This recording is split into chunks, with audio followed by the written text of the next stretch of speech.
Solonyanao fampanota tsy ampiery nombony izy ka nanaiky ho fatoanao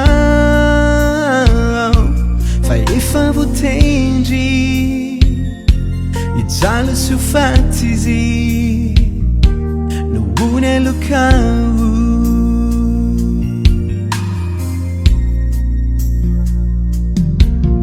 nofoanany nyerinisy faefany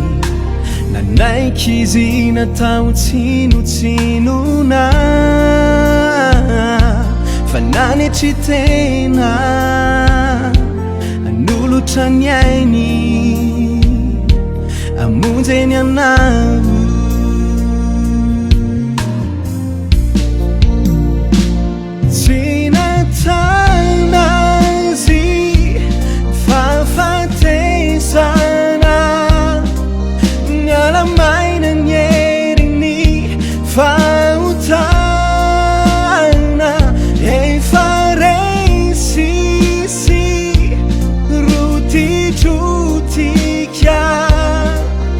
Tsy misy erintsony efa nilofika voavonjy izay mino ny rinino ankino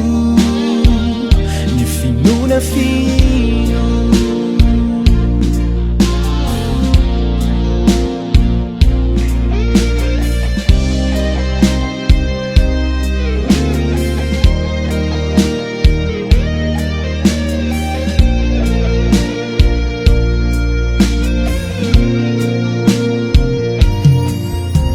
tsarovy amin'io ny andro iray izay nijaliny nalatsany ny rano sorona fa tsy fony very zay no fitiny zay no faniriny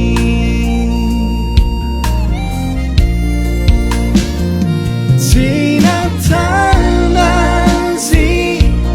fafatesana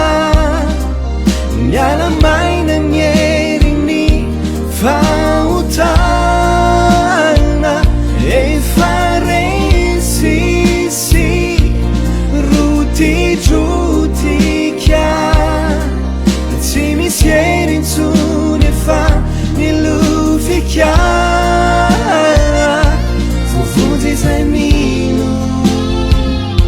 ny rinino ankino ny finona fino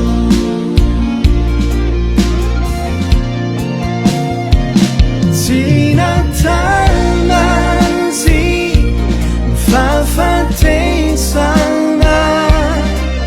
mialamaina ny eriny fahotana